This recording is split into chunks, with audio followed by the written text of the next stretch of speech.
हम 10वीं कक्षा के गणित का 8वां चैप्टर पढ़ेंगे, जिसका नाम है त्रिकोणमिति का परिचय या इंट्रोडक्शन टू ट्रिग्नोमेट्री। इस चैप्टर में सबसे पहले हम ये समझेंगे कि त्रिकोणमिति अर्थात ट्रिग्नोमेट्री शब्द का अर्थ क्या है। ट्रिग्नोमेट्री शब्द जो है वो 3 पार्ट से मिलके बना है, ट्राई, गोन प्लस मीट्रियन। ट्राई का मतलब होता 3, गोन मतलब भुजाएं या साइड्स, मीट्रियन मतलब मापना, मेजरमेंट। तो यहाँ से हम ये कह सकते हैं कि त्रिकोणमिति या ट्रिग्नोमेट्री जो है एक त्रिभुज की भुजाओं और उसके कोणों के बीच संबंधों का अध्ययन है। तो 10वीं कक्षा में हम स्पेशली समकोण त्रिभुज की भुजाओं के कुछ अनुपातों का उनके न्यून कोण के सापेक्ष अध्ययन करेंगे। इन अनुपातों को हम कोणों के त्रिकोणमितीय अनुपात कहते हैं। अब आगे बढ़ने से पहले मैं आपको ये बता देता हूँ कि वास्तव में ट्रिग्नोमेट्री क्या काम आती है। ये वास्तव में गणित की एक बड़ी ही इंटरेस्टिंग ब्रांच है। तो मान लीजिए कि हम कुतुब मीनार देखने जाते हैं, तो एक बच्चा यहाँ पर खड़ा होकर के कुतुब मीनार को ऊपर की तरफ देखता है। तो यहाँ से देखिए हम एक समकोण त्रिभुज की कल्पना कर सकते हैं। तो यदि हमें त्रिकोणमिति का ज्ञान है तो हम बिना इसके टॉप तक जाए, इस मीनार के बिल्कुल टॉप तक जाए बिना ही इसकी हम ऊंचाई ज्ञात कर सकते हैं। इसी तरह से यदि मान लीजिए कि ये एक नदी है, इस नदी के किनारे ये एक भवन है, दूसरी तरफ नदी के किनारे पर एक मंदिर है। इस भवन के ऊपर ये एक लड़की जो है खड़ी होकर के और इस मंदिर के सबसे नीचे वाली सीढ़ी पर पड़ा एक गमला देखती है। तो यहाँ से हम नदी की चौड़ाई जो है वो ज्ञात कर सकते हैं, क्योंकि यहाँ पर भी हम एक समकोण त्रिभुज की कल्पना कर सकते हैं। तो इस तरह की जो है कुछ एक इंटरेस्टिंग जो समस्याएं जो है वो हम यहाँ पर हल त्रिकोणमिति की हेल्प से कर सकते हैं। अब आइए समझते हैं कि कोणों का त्रिकोणमितीय अनुपात क्या होता है। कि मान लीजिए हमारे पास ये एक समकोण त्रिभुज है ABC, जिसका कोण भी समकोण है। तो जो समकोण जो होता है उसके सामने वाली जो भुजा है उसे हिंदी में कर्ण और इंग्लिश में हाइपोटेन्यूज बोलते हैं। अब देखिए, यदि हम त्रिकोणमितीय अनुपात कोण A के सापेक्ष में लेते हैं तो ये जो भुजा AB है ये आधार कहलाती है और A के सामने वाली जो भुजा है ये लंब कहलाती है।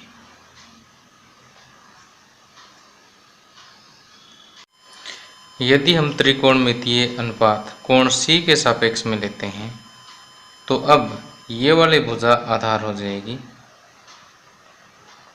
और इस कोण के सामने वाली भुजा लंब हो जाएगी। अर्थात लंब और आधार जो है ये इंटरचेंजेबल है। तो ध्यान से देखिए, अगर कोण A के सापेक्ष में लेते हैं तो ये वाला आधार है और A के सामने वाला लंब है। इसी तरह से अगर C के सापेक्ष में लेते हैं तो ये वाला आधार और C के सामने वाला लंब है। अब आधार का जो दूसरा नाम है वो संलग्न भुजा भी है और लंब का दूसरा नाम जो है सम्मुख भुजा भी है। अब देखिए, संलग्न और सम्मुख जो है एक जैसे से नाम है, इसमें कन्फ्यूजन ज़्यादा होती है स्टूडेंट्स को। इसलिए मैं ट्रिग्नोमेट्री के जो अनुपात है, त्रिकोणमितीय अनुपात जो है, ट्रिग्नोमेट्रिक रेशियो, जिसको हम इंग्लिश में बोलते हैं, ये लंब और आधार के द्वारा ही समझाता हूँ। इंग्लिश में इसको परपेंडिकुलर और इसे बेस बोलते हैं। आधार बेस और लंब जो है वो परपेंडिकुलर है। तो प्यारे बच्चों, अभी तक हम ये समझ चुके हैं कि यदि हमारे पास ABC एक समकोण त्रिभुज है और कोण B समकोण है, और यदि हम कोई त्रिकोणमितीय अनुपात A के सापेक्ष में लेते हैं, A के रिस्पेक्ट में लेते हैं, तो समकोण के सामने वाला हमेशा ही कर्ण होता है, चाहे A के सापेक्ष लो चाहे C के सापेक्ष लो। अगर हम A के सापेक्ष में लेते हैं तो AB आधार यानी बेस हो गया, और A के सामने वाला BC लंब हो गया, परपेंडिकुलर। अब हम बात करेंगे त्रिकोणमितीय अनुपातों की।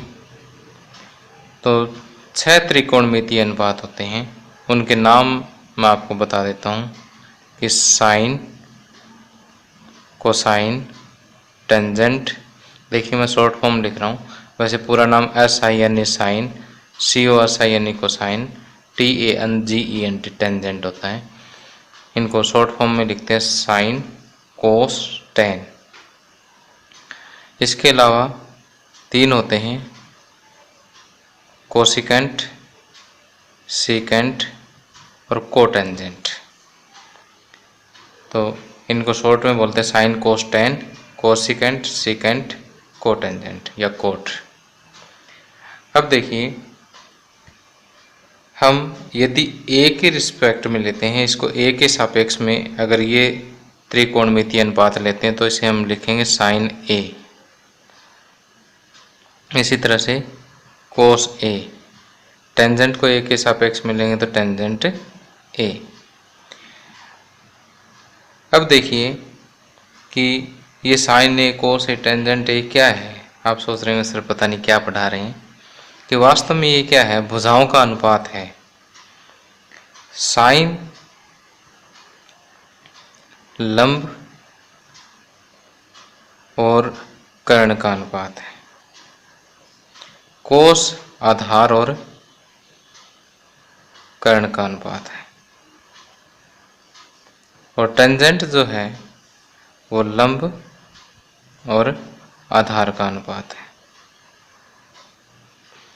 अब इसे याद रखना बिल्कुल ही आसान है। याद रखने के लिए हम एक वर्ड याद रखेंगे, ल आ ल वटे क आ, लाल वटे कक्का। तो ये sine A, cos A, tangent A, sine cos tan, लंब वटे कर्ण, आधार वटे कर्ण और लंब वटे आधार।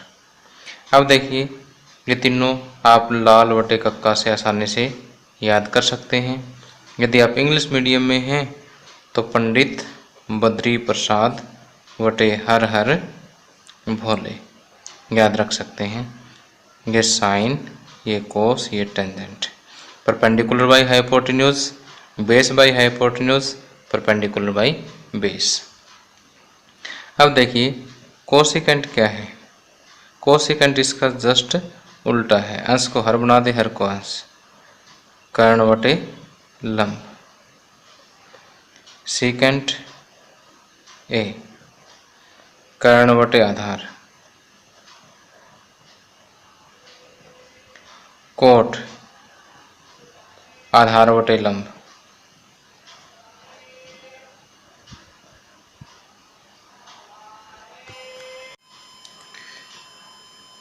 अब देखिए कि कुछ एक स्टूडेंट ये सोचते होंगे कि सर हमें लंब और आधार करके यहाँ पर पढ़ा रहे हैं, और हमारी बुक में जो है सम्मुख भुजा और संलग्न भुजा लिखी हुई है।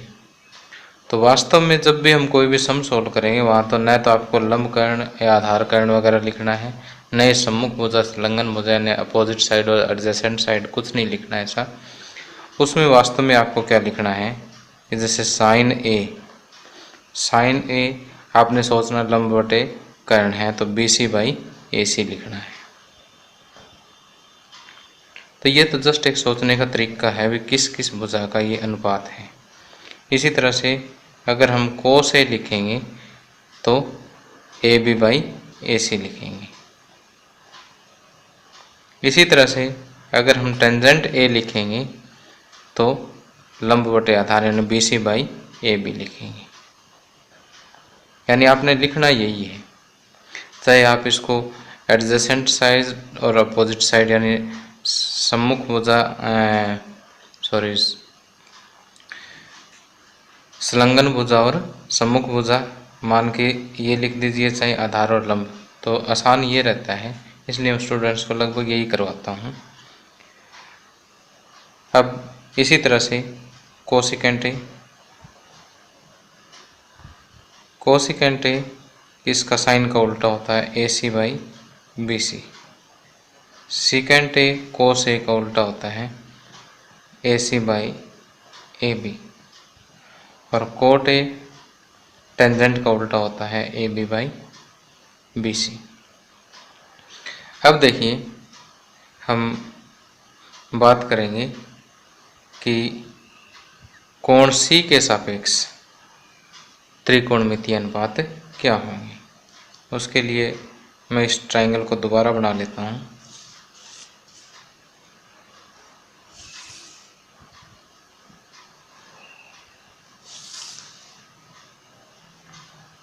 A B C. अब इस कोण के सापेक्ष हमें लेना है, तो यहाँ पर ये आधार हो गया और इसके सामने वाला लंब यानी परपेंडिकुलर हो गया और ये बेस हो गया, और समकोण के सामने वाला हमेशा कर्ण या हाइपोटेन्यूज होता ही है। अब हम पहले देखेंगे साइन सी। क्या देखेंगे? साइन सी, क्योंकि सी के रिस्पेक्ट में हम ले रहे हैं।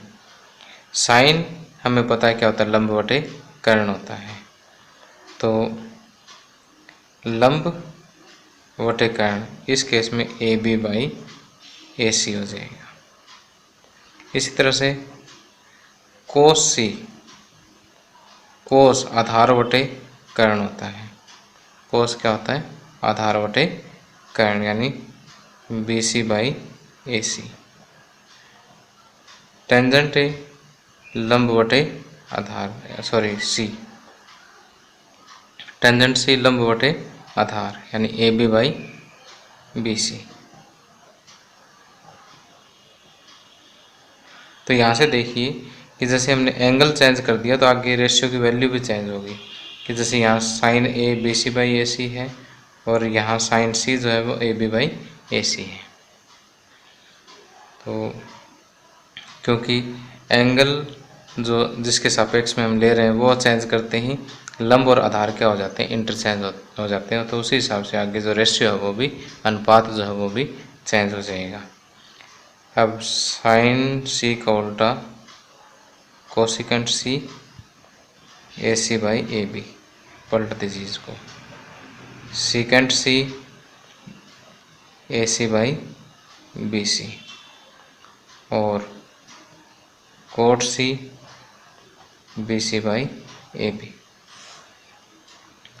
तो देखिए कुल मिला के हमारे पास 6 अनुपात है, साइन कोस टेन। याद रख सकते हैं लय आ लय बटे क आ, लंब बटे कर्ण, आधार बटे कर्ण, लंब बटे आधार। बाकी 3 इनका उल्टा, कर्ण बटे लंब, कर्ण बटे आधार, आधार बटे लंब। अब वैल्यूज लिखना आसान है कि अगर ए के सापेक्ष में ले रहे हो तो लंब का नाम क्या है, बी सी, कर्ण का नाम क्या है, ए सी, तो बी सी बाई ए सी। कोस ए ले रहे हो तो आधार बटे कर्ण, आधार ए बी, कर्ण A C, A B by A C. इसी तरह से टेंजेंट, बाकी सारे आप लिख सकते हैं। थोड़ा सा आप प्रैक्टिस करें, 2 मिनट में याद ही हो जाएंगे सारे ये। अब आइए इतना समझने के बाद हम इस चैप्टर के एग्जाम्पल हल करते हैं, उसके बाद एक्सरसाइज सॉल्व करेंगे।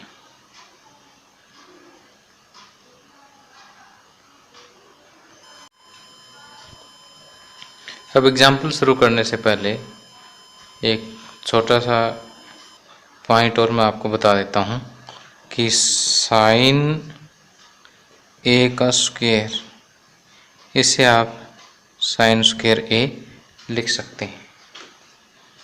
इसी तरह से बाकी त्रिकोणमितीय अनुपात जैसे कोस ए का स्क्वायर, इसे आप कोस स्क्वायर ए भी लिख सकते हैं। टेंजेंट ए का स्क्वायर, टेंजेंट स्क्वायर ए भी लिख सकते हैं। लेकिन साइन ए का पावर -1 साइन इनवर्स ए नहीं होता है, क्योंकि साइन ए की पावर -1 1/sin ए यानी कोसिकेंट ए होता है, और कोसिकेंट ए साइन इनवर्स ए के बराबर नहीं होता है। इसकी चर्चा मैं अभी 10वीं क्लास के लेवल पर करना उचित नहीं समझता। ये हम +1 कक्षा में जो है 11th क्लास में जो हम इसकी चर्चा डिटेल से करेंगे। तो अभी बस आप इसको इतना याद रख लीजिए कि साइन ए की पावर -1 जो है साइन इनवर्स ए के बराबर नहीं होता है।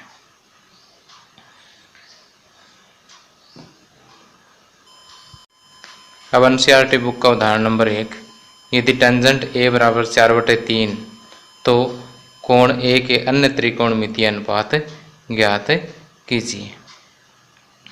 अब देखिए कि ये तो आपको याद हो गया कि साइन कोस टेंजेंट ल आ ल बटे क आ,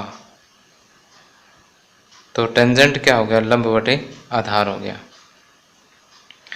तो लंब और आधार का जो अनुपात है वो कितना है, 4:3 है। कहने का अर्थ ये है कि अगर ये 4 है तो ये 3 है, और ये 4 का डबल है तो ये 3 का डबल, यानी ये 8 है तो ये 6 हो जाएगा। और अगर ये 4 का 3 गुना है तो ये भी 3 का 3 गुना हो जाएगा, यानी अनुपात बराबर रहेगा। तो हम एक जनरल ले लेते हैं कि अगर ये 4 का k गुना है तो ये 3 का k गुना है। तो यहाँ पर हम लंब को ले लेते हैं 4 के और आधार को ले लेते हैं 3 के। तो जब भी अनुपात दिया हो तो हम उसके आगे हम k लगाएंगे, और वो k क्यों लगाएंगे वो मैंने आपको यहाँ से समझाया है कि टेंजेंट अगर दिया है तो लंब बटे आधार, लंब और आधार को इसी के अकॉर्डिंग मान लेते हैं। अब बाकी त्रिकोणमितीय अनुपात ज्ञात करने के लिए आपको कर्ण भी चाहिए, तो पहले हम कर्ण कैलकुलेट करके सारे अनुपात इकट्ठे ही लिख देंगे। तो यहाँ टेंजेंट ए बराबर लंब यानी BC बटे आधार यानी AB है, जो किसके बराबर है, 4/3 के बराबर। इसलिए माना BC बराबर 4 की और AB बराबर 3 की। तो अब पाइथागोरस प्रमेय के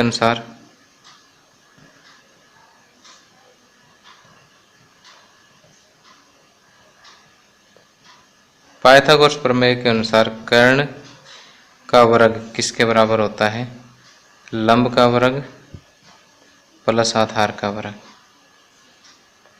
तो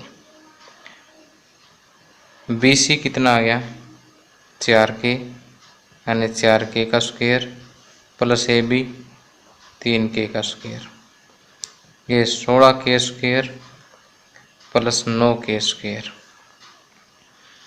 और यहाँ से अब देखिए AC क्या हो जाएगा, AC जो है वो 16k square plus 9k square का रूट हो जाएगा, क्योंकि स्क्वायर हटाएंगे तो राइट हैंड साइड में रूट लग जाएगा। अब 16 प्लस 9 25k स्क्वायर, 25 का वर्गमूल 5 और k का वर्गमूल k स्क्वायर का वर्गमूल k हो गया। तो ये प्लस माइनस 5k आता है, लेकिन त्रिभुज की भुजाएं माइनस में नहीं होती, इसलिए इसको हम 5k लेते हैं। अब देखिए त्रिभुज की तीनों भुजाएं हमारे पास आ गई हैं, तो ए के सापेक्ष में हम बाकी और त्रिकोणमितीय अनुपात लिखेंगे। तो साइन ए, सोचिए आप इस ढंग से कि लंब बटे कर्ण लिखेंगे इस ढंग से B C by A C, 4k/5k यानी 4/5k से k कैंसिल हो जाएगा। इसी तरह से कोस ए, आधार बटे कर्ण, आधार क्या है ए बी, कर्ण क्या है ए सी, यानी 3k/5k यानी 3/5। चाहे तो आप एक स्टेप और भी कर सकते हैं, जैसे 4k/5k 4/5, ये 3k/5k 3/5। टेंजेंट हमें दिया है ही, और बाकी साइन ए का उल्टा होता है कोसिकेंट ए, ये 5/4 हो जाएगा। कोस ए का उल्टा सीकेंट ए, ये 5/3 हो जाएगा। और टेंजेंट ए का उल्टा को टेंजेंट ए, जो कि 3/4 हो जाएगा। ये आंसर आ गया। तो इस तरह से यदि हमें किसी भी एक त्रिकोणमितीय अनुपात अगर हमें त्रिभुज में दिया हुआ है,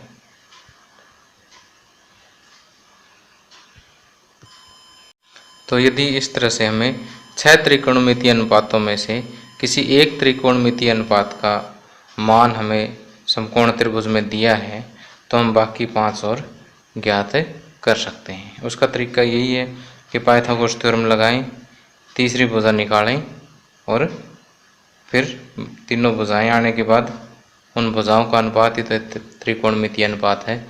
फार्मूले हमें याद है ही, बस लिख दें।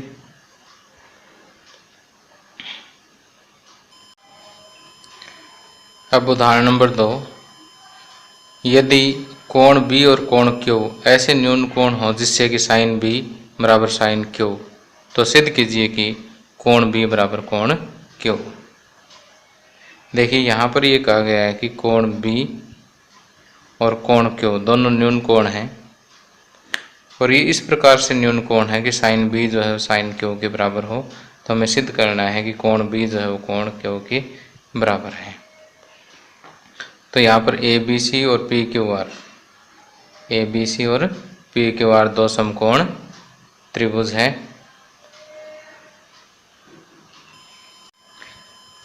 अब हमें त्रिभुज ए बी सी और पी क्यू आर में ये सिद्ध करना है कि कोण बी जो है वो कोण क्यू के बराबर है।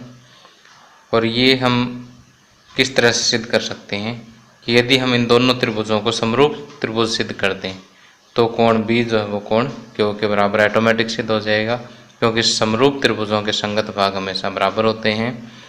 तो इनको समरूप सिद्ध करने के लिए हमें समरूपता का भुजा नियम जो है वो सिद्ध करेंगे कि A C by P R बराबर है A B by P Q बराबर B C by Q R. अगर हम ये चीज़ सिद्ध कर देते हैं तो इसका मतलब ये दोनों त्रिभुजें क्या है, समरूप हैं, और ये समरूप है तो इनके संगत कोण यानी कोण बी जो कोण क्यू के बराबर है। तब हमारा टारगेट जो है वो ये चीज़ सिद्ध करने में होगा।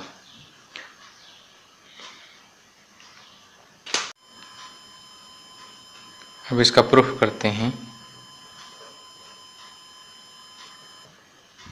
यहाँ में गिवन है कि sine B is equal to sine Q. अब यहाँ से देखिए साइन बी किसके बराबर है, साइन बी होता है लंब बटे कर्ण यानी ए सी बाई ए बी,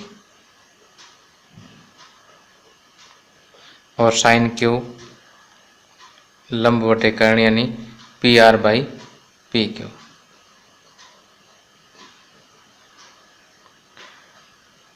अब यहाँ से ए सी पी आर को आप इधर नीचे ले आएं और ए बी को इधर ले जाएं, यानी ए बी और पी आर इंटरचेंज कर दिया हमने बाई पी क्यू। तो अगर हम इस इक्वेशन को देखें तो यहाँ से जो हमें प्रूव करना है भुजा भुजा भुजा सर्वांग समरूपता नियम, उसके दो पार्ट, पहले दो पार्ट जो है सिद्ध हो चुके हैं। तो तीसरा पार्ट यानी BC बाई QR हमें अब इनके बराबर ही सिद्ध करना है। इनके बराबर सिद्ध करने के लिए इसे मैं K मान लेता हूँ। अगर इसे हम K मानेंगे तो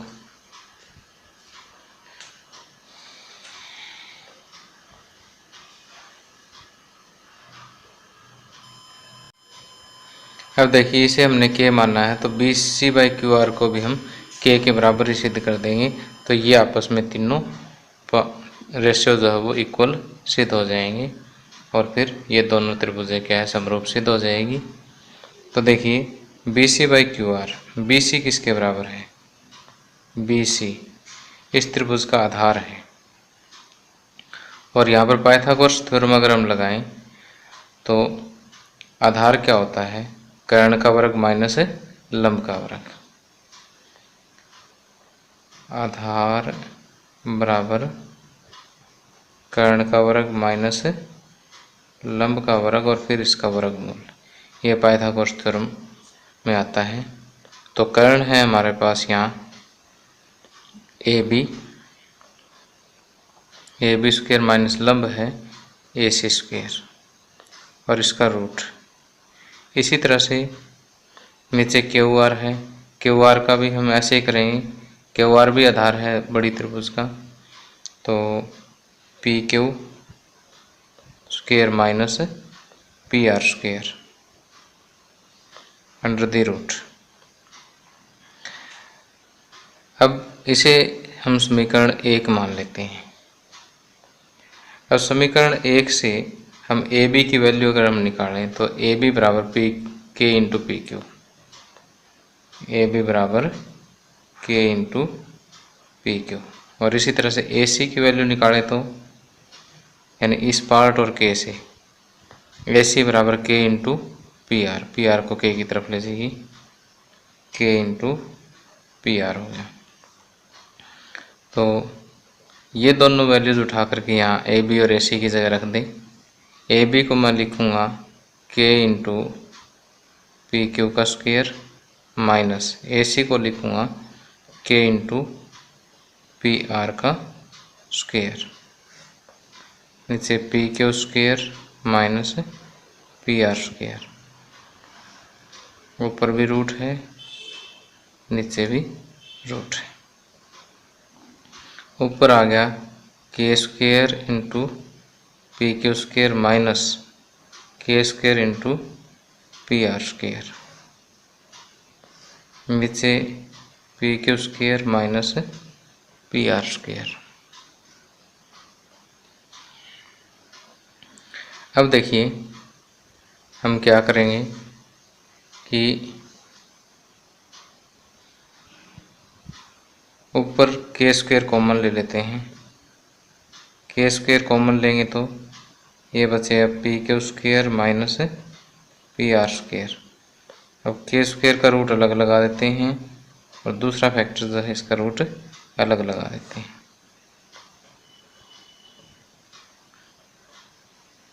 नीचे वाला एज इट इज लिख देते हैं।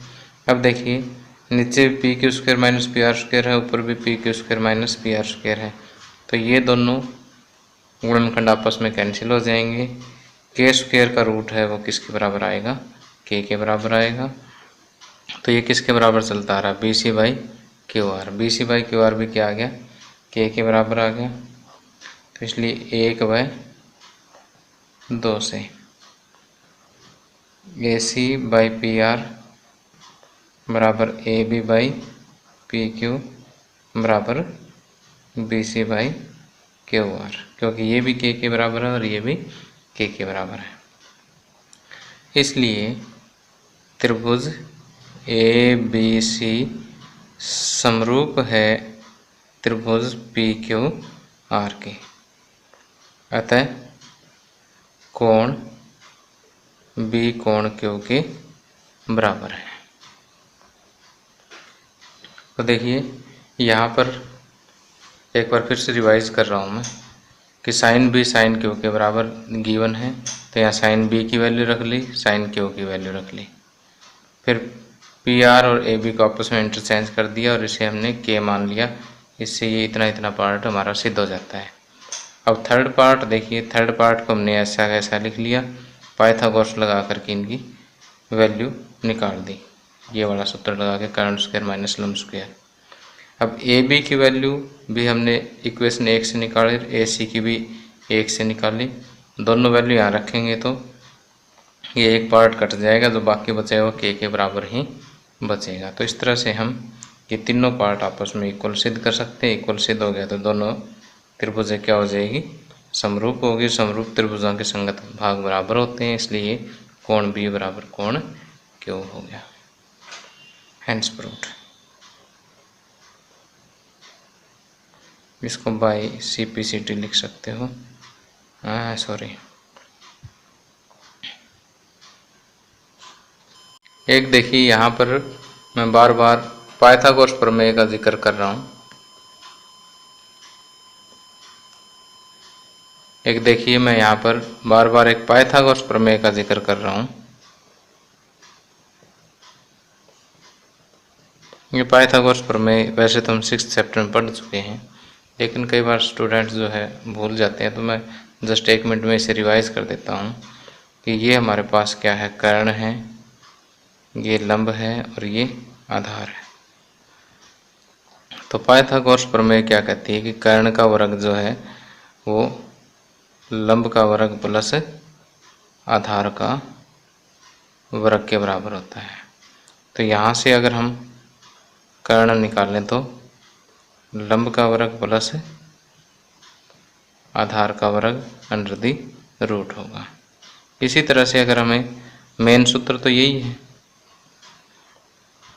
तो यहाँ से अगर हमें लंब का वर्ग निकालना पड़ जाए तो कर्ण का वर्ग माइनस आधार का वर्ग, और इसी तरह से अगर हमें आधार का वर्ग निकालना पड़ जाए तो लंब को लेफ्ट में ले जाइए, कर्ण का वर्ग माइनस आधार निकालना तो लंब का वर्ग माइनस कर दीजिए, और अगर आप यहाँ से स्क्वायर हटाते हैं तो इधर क्या लग जाएगा, रूट लग जाएगा। तो इनको हम बार बार यूज़ करेंगे, और वो मैंने आपको पहले बताया था कि क्वेश्चन सॉल्व करते टाइम लंब या आधार हमें लिखना नहीं है। तो इसको कैसे लिखेंगे कर्ण वाले को कि AC का वर्ग बराबर AB वर्ग प्लस BC वर्ग। इसी तरह से अगर AB का वर्ग हमें फाइंड आउट करना हो तो AC का वर्ग माइनस BC का वर्ग, और इसी तरह से BC का वर्ग हमें ज्ञात करना हो तो AC का वर्ग माइनस AB का वर्ग। तो इस तरह से हमें पाइथागोरस थ्योरम जो है बार बार अप्लाई करनी पड़ेगी इस चैप्टर में।